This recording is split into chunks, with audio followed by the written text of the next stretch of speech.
নমস্কাৰ শিক্ষাৰ্থীসকল সকলোকে আকৌ এবাৰ অন্য এটা নতুন ভিডিঅ'লৈ স্বাগতম জনাইছোঁ। আমি ইয়াৰ আগতে আলোচনা কৰি আছিলোঁ তোমালোকৰ হাই ছেকেণ্ডেৰী ফাৰ্ষ্ট ইয়াৰৰ তোমালোকৰ এডুকেশ্যন ছাবজেক্টৰ চেপ্টাৰ ৱাইজত MCQসমূহ কেনেধৰণৰ আহিব পাৰে বা কেনেধৰণৰ MCQs হ'ব পাৰে সেই পাঠসমূহৰ পৰা সেইসমূহ আমি আলোচনা কৰি আছিলোঁ। আমি ইয়াৰ আগতে দুটা ভিডিঅ' তোমালোকৰ কাৰণে আপলোড কৰিছোঁ। সেই দুটা ভিডিঅ'ৰ লিংকটো ডেছক্ৰিপশ্যন বক্সত লগাই দিম, নহ'লে এণ্ড স্ক্ৰীনত লগাই দিম। আৰু আমি আমাৰ চেনেলত তোমালোকৰ প্ৰতিটো চেপ্টাৰৰ কুৱেশ্যন আনচাৰসমূহ আলোচনা কৰিছোঁ। তোমালোকে সেইখিনি ভিডিঅ' চাই ল'ব পাৰিবা। আৰু এতিয়া পলম নকৰি আমি আজি 3 নম্বৰ চেপ্টাৰৰ ভিডিঅ'টো আৰম্ভ কৰোঁ ব'লা। আজি আমি 3 নম্বৰ চেপ্টাৰৰ তোমালোকৰ যিখিনি কুৱেশ্যন হ'ব পাৰে, তোমালোকৰ 3 নম্বৰ চেপ্টাৰটো আছিলে বিদ্যালয় আৰু ইয়াৰ সংগঠন নামৰ পাঠটো। ইয়াৰ পৰা যিখিনি MCQ হ'ব পাৰে সেই MCQখিনি আজি আমি আলোচনা কৰিম। গতিকে তোমালোকে ভিডিঅ'টো শেষলৈকে চাবা। আৰু প্ৰথমটো প্ৰশ্ন হৈছে যে আধুনিক শিক্ষাৰ প্ৰধান উপাদান কি? তোমালোকে ৰ'বা, বহী এখনে পেন এটাই লৈ লোৱা। তোমালোকে ইয়াৰ পৰা নিজে কৰিবলৈ চেষ্টা কৰিবা প্ৰথমতে, আৰু কমেণ্ট বক্সত লিখি জনাবা। আজি আমি 25টা কুৱেশ্যন আলোচনা কৰিম। ইয়াৰ ভিতৰত তোমালোকে কিমানটা শুদ্ধ কৰিলা, ঠিক আছে? গতিকে আধুনিক শিক্ষাৰ প্ৰধান উপাদান হৈছে, শুদ্ধ অপশ্যনটো হ'ব ক, স্কুল, ঠিক আছে? ইয়াৰ পিছতে চোৱা, স্কুলীয়া শিক্ষাক প্ৰধানকৈ কেইটা স্তৰত বিভক্ত কৰা হয়? 3টাত কৰা হয়, 4টাত কৰা হয়, 5টাত কৰা হয় নে 6টাত কৰা হয়? উত্তৰ হ'ব 4টা স্তৰত প্ৰধানকৈ ভাগ কৰা হয়। ইয়াৰ পিছতে উচ্চ মাধ্যমিক শিক্ষাৰ বয়স সীমা কিমান? অপশ্যনসমূহৰ ভিতৰত শুদ্ধ অপশ্যনটো হ'ব অপশ্যন ঘটো 10ৰ পৰা 16লৈকে উচ্চ মাধ্যমিক শিক্ষাৰ বয়সৰ সীমা। ইয়াৰ পিছতে 4 নম্বৰত এটা মতবাদ দি দিয়া হৈছে। এই মতবাদটো কাৰ সেইটো সুধিছে। তোমালোকে তেনেকৈ এটা সংজ্ঞা দি দিব, সেই সংজ্ঞাটো কোনে দিছিলে সেইটো সুধিব পাৰে। গতিকে তোমালোকে সংজ্ঞাসমূহো ভালদৰে চাই যাবা। ইয়াৰে উত্তৰটো হ'ব তোমালোকৰ খটো, ঠিক আছে? আমি পিছৰটো চাওঁ। ইয়াৰ পিছত 5 নম্বৰটো বিদ্যালয় প্ৰতিষ্ঠানৰ কাৰকসমূহ কেইটা ভাগত অন্তৰ্ভুক্ত কৰা হৈছে? ইয়াৰে অপশ্যন শুদ্ধ অপশ্যনটো হ'ব অপশ্যন গটো 3টা ভাগত ভাগ কৰা হৈছে। ইয়াৰ পিছত শিক্ষা অনুষ্ঠানৰ বৈষয়িক সম্পদ, ইয়াতে যোনসমূহ অপশ্যন দিয়া হৈছে এই অপশ্যনসমূহৰ শুদ্ধ অপশ্যনটো হ'ব অপশ্যন গটো মাটি, বিদ্যালয় ঘৰ আৰু শ্ৰেণীকক্ষ, ঠিক আছে? তাৰপিছত স্কুল সংগঠনৰ প্ৰধান বৈষয়িক সম্পদসমূহক কেইটা ভাগত ভাগ কৰা হৈছে? যিকেইটা অপশ্যন দিয়া হৈছে সেই অপশ্যনসমূহৰ শুদ্ধ অপশ্যনটো হ'ব ঘটো 3টা, ঠিক আছে? আমি পিছৰটো চাওঁ। ইয়াৰ পিছতে তলৰ কোনটো স্কুল সংগঠনৰ প্ৰধান বৈষয়িক সম্পদ? কোনটো প্ৰধান সুধিছে দেই, প্ৰধান কোনটো হ'ব? প্ৰধান হৈছে কটো পুথিভঁৰাল, ঠিক আছে? পিছৰটো চাওঁ। তলৰ কোনটো আখৰৰ আকৃতিৰ বিদ্যালয় ঘৰসমূহ হ'ব লাগে? বিদ্যালয় এখন মানে কেনেধৰণৰ হ'ব লাগে? কোনখিনি এলফাবেটৰ মতে এখন বিদ্যালয় প্ৰতিষ্ঠা কৰিব লাগে সেইটো সোধা হৈছে। ইয়াতে অপশ্যনসমূহ যিমানখিনি দিয়া হৈছে গোটেই অপশ্যনসমূহৰ প্ৰথমটো হ'ব কটো IL T আকাৰত হ'ব লাগে, U আকাৰত হ'ব লাগে, E আকাৰত বা H আকাৰত হ'ব লাগে। বুজি পাইছেনে? ঠিক আছে? ইয়াৰ পিছতে চাওঁ। তলৰ কোনটো আখৰৰ আকৃতিৰ বিদ্যালয় ঘৰ নিৰ্মাণ কৰাটো বেছি প্ৰয়োজনীয় বুলি ধৰা হয়? কোনটো?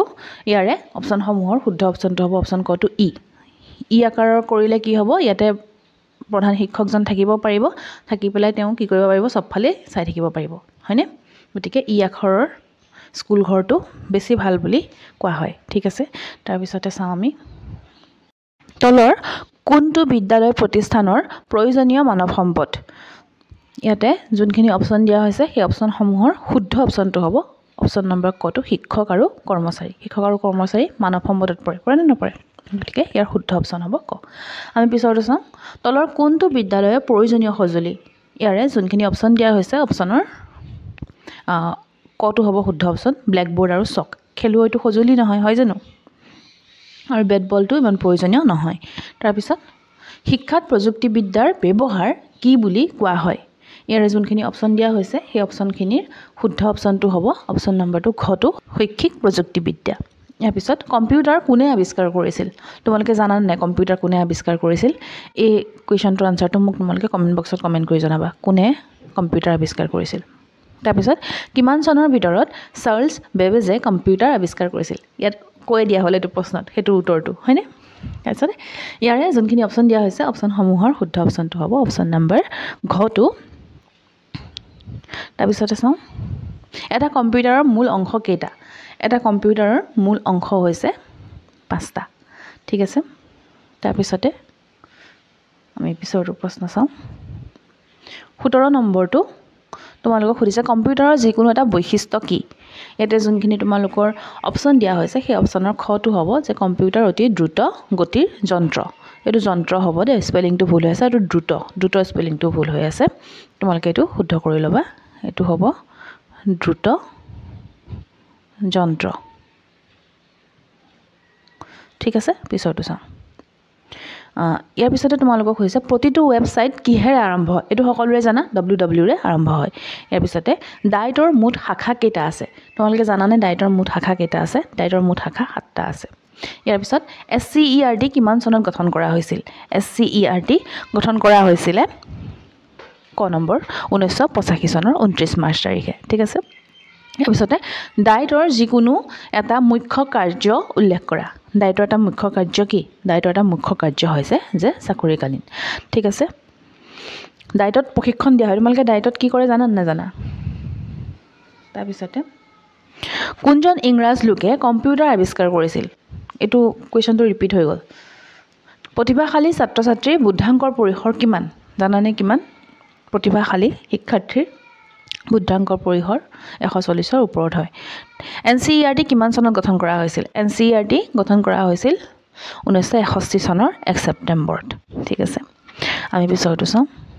এইটো হৈছে আজিৰ ভিডিঅ'টো শেষৰটো প্ৰশ্ন। তোমালোকে ভিডিঅ'সমূহ শ্বেয়াৰ কৰিবা। এডুকেশ্যনৰ তোমালোকৰ এই যোনটো মই চিৰিজ এতিয়া চলাইছোঁ MCQৰ, এইখিনি ইয়াতে তোমালোকৰ ভিউজ একেবাৰে নাই অহা। কোনো ষ্টুডেণ্টে তেনেকৈ চোৱাই নাই।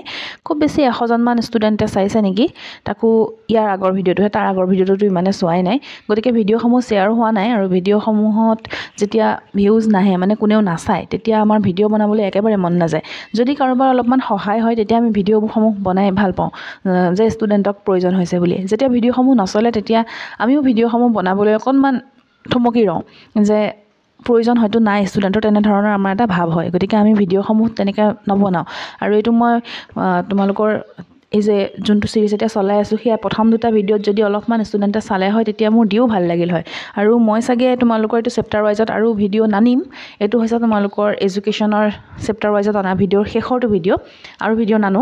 গতিকে তোমালোকৰ বাবে পৰীক্ষাৰ বাবে এটা ভিডিঅ' মই আনিম বুলি যে কৈছিলোঁ, সেইটো ভিডিঅ' মই লৈ আহিম। এটা কিছুমান তাত কুৱেশ্যন দিম, সেই কুৱেশ্যনসমূহৰ ভিতৰত হয়তো কুৱেশ্যন আহিব পাৰে। আমি হাই ছেকেণ্ডেৰী ছেকেণ্ড ইয়াৰৰ বহুত কুৱেশ্যন তেনেকৈ কমন দিছিলোঁ, আৰু তেনেকৈ আহিছিলেও। ভাল লাগিছে, তেনেকৈ আহিলে ভাল লাগে। আৰু তোমালোকে এইটো নকৰিবা যে পৰীক্ষাৰ আগদিনাখন তোমালোকে 100% কমন কোনোবা এক ভিডিঅ' এটা দিব, সেইটো ভিডিঅ' চাই পেলাই পৰীক্ষা দিবলৈ যাবা। তেনেকুৱা কেতিয়াও নকৰিবা। তোমালোকে আগৰ পৰা পঢ়ি আছা, পঢ়ি থাকা, পৰীক্ষা দিবা যেতিয়া পঢ়িবই লাগিব। কাৰোবাৰ ভিডিঅ' এটা চাই পেলাই পৰীক্ষা দিবলৈ যোৱাটো যুক্তিসংগত নহয়। গতিকে তোমালোকে নিজৰ পঢ়াটো কণ্টিনিউ ৰাখা। পৰীক্ষা সকলোৰে ভাল হ'ব, আমিতো আশা কৰোঁ সকলোৰে ভাল হওক। আৰু তোমালোকে বহুত আগৰ পৰা আমাৰ চেনেলৰ ভিডিঅ'সমূহো চাই আছা। আমাৰ চেনেলত প্ৰতিটো পাঠৰ তোমালোকৰ কুৱেশ্যন আনচাৰসমূহ আলোচনা কৰা আছে। মই তাৰ প্লে'লিষ্টৰ লিংকটো এণ্ড স্ক্ৰীনত লগাই দিম, তোমালোকে সেই ভিডিঅ'সমূহো চাই ল'বা। পৰীক্ষা আগদিনা পঢ়ি পেলাই পৰীক্ষা দিবলৈ যোৱাটো যুক্তিসংগত নহয়। তোমালোকে 1 বছৰ পোৱা, আৰু এনেকৈও নাভাবিবা মই তোমালোকক জ্ঞান দি আছোঁ, জ্ঞান দি থকা কথা নহয়, এইটো সঁচা কথা। যেতিয়া কয় যে 100% কমন এইটো ভিডিঅ'ৰ পৰাই আহিব, সেই ভিডিঅ'টো বহুতে চায়, কিন্তু আহিলে ভাল কথা। আমি নকওঁ যে আহিলে ভাল কথা, নাহিলে ষ্টুডেণ্টৰ ক্ষতি হয়, আৰু ষ্টুডেণ্টৰ ক্ষতি হ'লে আমাৰ বেয়া লাগে, সেইটোৱে কথা। আৰু আজি যোনটো শেষৰ প্ৰশ্ন, কাৰিকুলাম শব্দটো কি ভাষাৰ? গতিকে এই প্ৰশ্নটোৰ উত্তৰটো হৈছে কাৰিকুলাম শব্দটো লেটিন ভাষাৰ। গতিকে ভিডিঅ'টো ইয়াতে শেষ হৈছে। আৰু তোমালোকে চেনেলটোত যদি প্ৰথমবাৰৰ বাবে আহিছা, তেনেহ'লে চেনেলটো ছাবস্ক্ৰাইব কৰিবা, লগতে ভিডিঅ'টোত এটা লাইক কৰিবা। তোমালোকে কৰা লাইকসমূহে আমাক ভিডিঅ' বনাবলৈ উৎসাহিত কৰে। তথাপিও মই আকৌ কৈছোঁ, এডুকেশ্যনৰ চাগে ভিডিঅ' নানিম, কাৰণ ইমান ষ্টুডেণ্ট নাই। এডুকেশ্যনৰ ষ্টুডেণ্ট কম আছে নে নাই মই নাজানো সেইটো কথা, কিন্তু মোৰ চেনেলত নাই মানে এডুকেশ্যনৰ চাগে ষ্টুডেণ্ট। সেইকাৰণে বাকী ভিডিঅ' খুজি আছে, ছ'চিয়লজিৰ ভিডিঅ' খুজি আছে, এডভান্স আছামিজৰ ভিডিঅ' খুজি আছে, সেইখিনি পাৰোঁ নে নাই চাওঁ। যেতিয়া মানে ভিউজ নাহে বুলি এইকাৰণে কৈছোঁ, তোমালোক ষ্টুডেণ্টে যেতিয়া নাচায়, তেতিয়া আমাৰ ভিডিঅ' বনাবলৈ অকণমান মানে ভাল নালাগে। কাৰণ এনেকুৱা লাগে যেন আমি কৰা কষ্টসমূহৰ একো এটা আমি মূল্যই পোৱা নাই। তোমালোকক আৰু কেনেধৰণৰ ভিডিঅ' লাগে মোক কমেণ্ট বক্সত কমেণ্ট কৰি জনাবা। এডুকেশ্যনৰ এটা ভিডিঅ' আনিম বুলি কৈছোঁ যে, সেইটো মই আনিমেই, কোনো কথাই নাই। আৰু বাকী কেনেকুৱা ধৰণৰ ভিডিঅ' লাগে ক'বা। কোনোবাই কৈ আছে ছ'চিয়লজি লাগে, মই ছ'চিয়লজিটো আনিবলৈ চেষ্টা কৰিম। বাকী ভিডিঅ'টো ইমানতে শেষ হৈছে। তোমালোকে ভিডিঅ'টো শেষলৈকে চোৱাৰ বাবে বহুত বহুত ধন্যবাদ।